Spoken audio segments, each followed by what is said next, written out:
হুড়োহুড়ি, ভিড়ের চাপে পদপিষ্ট হওয়ার অভিযোগ। ভিড় ছত্রভঙ্গ করতে লাঠি হাতে দৌড়চ্ছে পুলিশ। এমএলএ কাপ ঘিরে রবিবার এভাবেই উত্তপ্ত হয়ে উঠল দক্ষিণ 24 পরগনার ক্যানিং। গত 7 দিন ধরে এই খেলা চলছিল, গতকাল ফাইনাল ছিল। সেই ফাইনাল খেলায় রীতিমতো যে সংখ্যক দর্শক এখানে আসতে পারবে বা যে সংখ্যক দর্শকের জন্য আসন রয়েছে তার চেয়ে অধিক পরিমাণে দর্শক কিন্তু এখানে চলে আসেন এবং বিরোধীরা অভিযোগ করছেন যে আসন সংখ্যার থেকেও বেশি পরিমাণে টিকিট বিক্রি করা হয়েছিল। সেই কারণেই কিন্তু এই বিশৃঙ্খল পরিস্থিতি। রবিবার ক্যানিং স্টেডিয়ামে গড়িয়া ও নিউ টাউনের দুটি দলের ফাইনাল ম্যাচ ছিল। অভিযোগ, দর্শকদের একাংশ স্টেডিয়ামের ব্যারিকেড গেট ভেঙে ঢোকার চেষ্টা করে।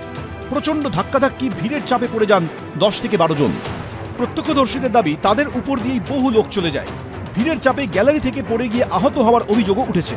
কারো চোখে গুরুতর আঘাত লাগে, কারো বুকে চোট লাগে, মাথা ফেটে যায় শিশুর, অনেকের শ্বাসকষ্ট শুরু হয়ে যায়। ঘোরাঘুরি করে গার উপর সব গার উপরে এসে পড়ে যায়, ঠেলা মেরে মেরে সব গার উপরে টিকিট তো ব্যারিকেড ভাঙেনি, ব্যারিকেডের সামনে ঠেলাঠেলি করে গুতোগুতি করে আমার এই পায়ের অবস্থা এই হয়েছে। 13ই ডিসেম্বর মেসিকে দেখতে না পাওয়ায় তাণ্ডব চলেছিল যুবভারতী ক্রীড়াঙ্গনে। সেই রেশ কাটার আগেই এবার ক্যানিং স্টেডিয়ামের পাশে বিশৃঙ্খলার সৃষ্টি হলো। বিপত্তির নেপথ্যে উঠে আসছে অতিরিক্ত টিকিট বিক্রির চাঞ্চল্যকর অভিযোগ। এরকমই সেই সব টিকিট যে টিকিটে কিন্তু এই যে টিকিট নাম্বার, সেই রকমই টিকিটের কোনো একটি টিকিটের নাম্বার এখানে উল্লেখ করা রয়েছে। অর্থাৎ টিকিটের লটারির মাধ্যমে পুরস্কারের আকর্ষণ, খেলা দেখার আকর্ষণ ফুটবল প্রেমীদের, তার পাশাপাশি একটি সাংস্কৃতিক অনুষ্ঠান ছিল ফুটবলের ফাইনাল ম্যাচ শুরু হওয়ার আগে। তা নিয়ে কিন্তু রীতিমতো হুড়োহুড়ি পড়ে যায় দর্শকদের মধ্যে। স্টেডিয়াম জুড়ে ছড়িয়ে রয়েছে টিকিটের ছেঁড়া অংশ। ফেরাই গেটে থেকে দেখেছি বাবা, ভেতর ঢুকতে পারিনি। কেন? খুব ভিড় তো মানুষে, মানে আর ঢোকায়নি, তার টিকিট কেটেও ঢুকতে পারেনি। ঢুকতে পারেনি। খেলা শুরুর আগে সাংস্কৃতিক অনুষ্ঠানের আয়োজন করা হয়েছিল। হাজির ছিলেন অভিনেতা অঙ্কুশ ও অভিনেত্রী ঐন্দ্রিলা। সূত্রে খবর, তারা স্টেডিয়ামে হাজির থাকাকালীনই চূড়ান্ত বিশৃঙ্খলা শুরু হয়। পরিস্থিতি সামাল দিতে কার্যত হিমশিম খায় পুলিশ। ওই স্টেডিয়ামে যে দর্শক আসন ছিল তার থেকে অনেক বেশি সংখ্যায় এখানে দর্শক এসেছিল এবং এই দর্শক যারা এসেছিল সবাই টিকিট কেটে এসেছিল। তার কারণ এই টিকিটের উপর আবার বিভিন্ন ধরনের পুরস্কারও ঘোষণা করা হয়েছিল।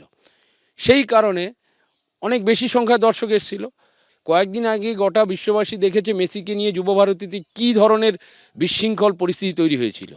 সেটাই আবার এখানে হয়তো পুনরাবৃত্তি হতে পারত। প্রশাসন যদি পুঙ্খানুপুঙ্খ তদন্ত করে সমস্ত বিষয় বেরিয়ে আসবে। ক্যানিং স্টেডিয়ামে যে অ্যাকোমোডেশন ছিল তার থেকে বেশি মানুষ ক্যানিং স্টেডিয়ামে প্রবেশ করার চেষ্টা করে। কারণ ফুটবল একটা উন্মাদনা, ফুটবল একটা মানুষের কাছে একটা আলাদা আবেগ।